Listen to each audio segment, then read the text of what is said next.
It's going, sure enough.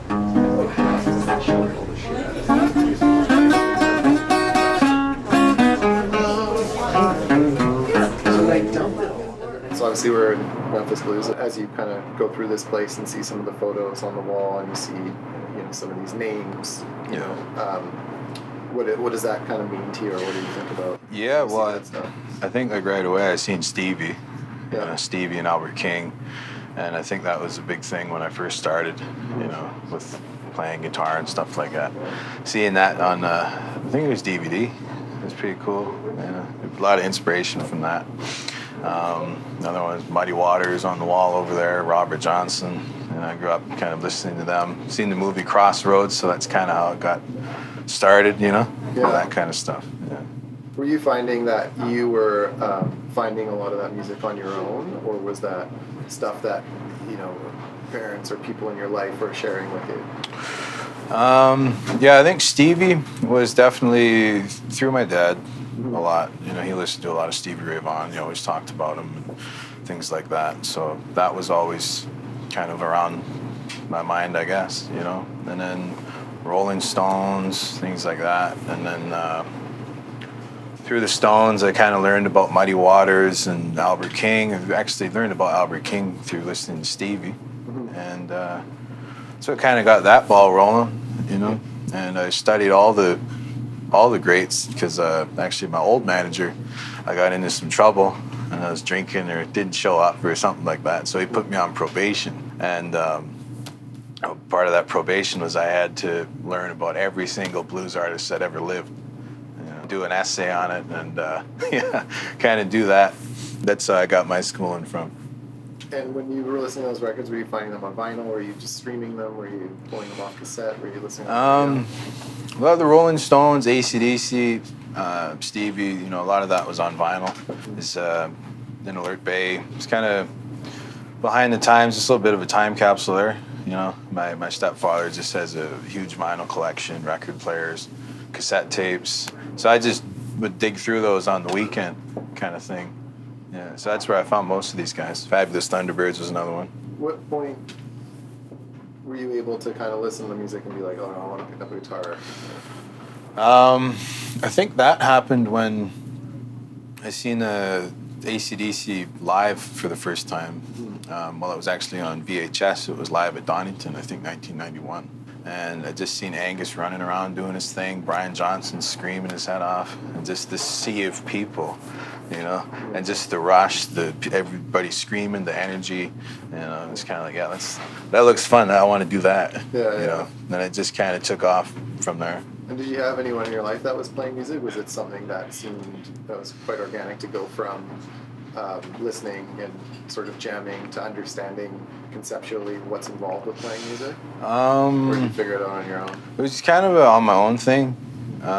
We've had musicians in our family, but I think it's more so it skips a generation, I think, because I think my great-grandfather and my grandfather was a musician on my dad's side and stuff like that.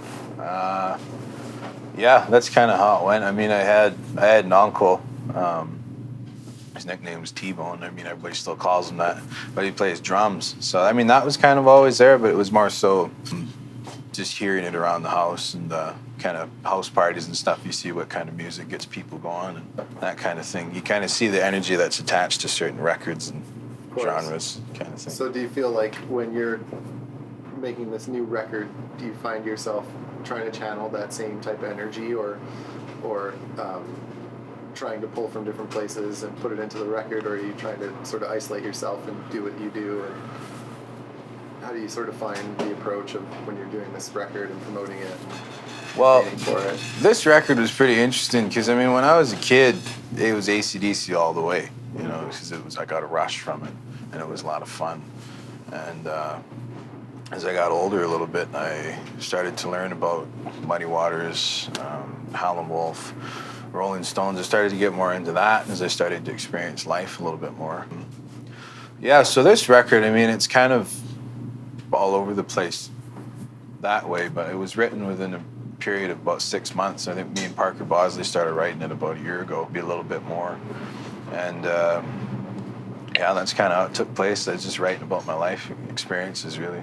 And how have you found the reception to the record, as it's such a personal thing? How do you find you deal with people, or how have you found it, I guess, with people kind of talking to you about how they relate to songs? I think music is, to quote Stevie Ray Vaughan, I think it's a way to reach out to each other in a healthy way, you know. And I think that it's going to connect to people that are experiencing life, because we've all got trauma.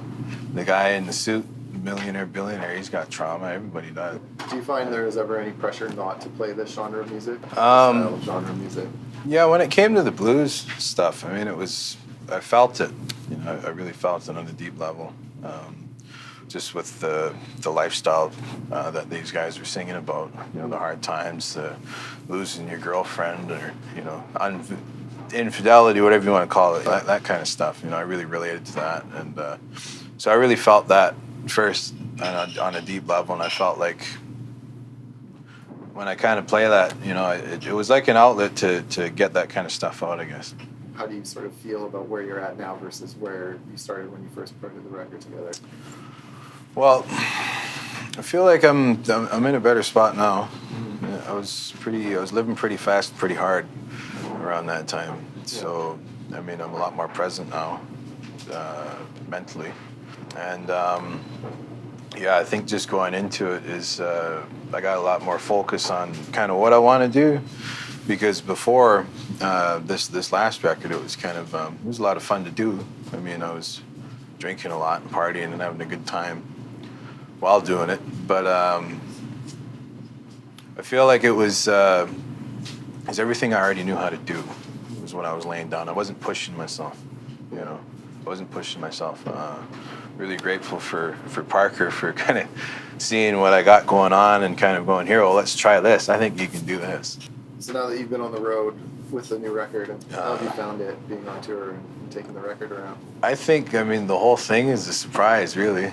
You know, I mean, I didn't expect anything to happen that fast, or to have this huge tour. You know, I mean, I kind of freaked out at first. I thought we were going to do like an island tour or something like that. You know, I thought it was going to be small, and all of a sudden we get hit with the poster and it's like that long. I'm like, holy cow, man. You know, I don't know if I can do this, you know, but I kind of told myself, I'm just going to throw myself into it and let it change me and do what it's going to do. We're in Memphis Blues. Yeah. You know, is that like Nashville, Memphis? Is that like a, you know, top 5 places? Yeah, I mean, I think when I was about 17 or 18, I really wanted to play at the Grand Ole Opry. Yeah. And I wanted to play at the Ryman, the auditorium there. And I didn't realize until a little bit later that it's not there anymore. Mm-hmm. It's kind of just a museum now. Yeah, Johnny Cash, Elvis, all those guys, Hank Williams Sr., I mean, all been huge inspirations to me with my songwriting, just living too.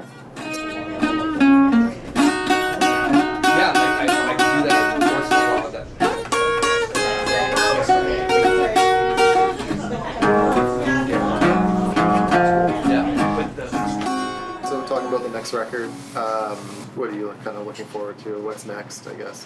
Yeah, I think what's coming next for this next record is it's definitely going to be a lot higher energy through and through.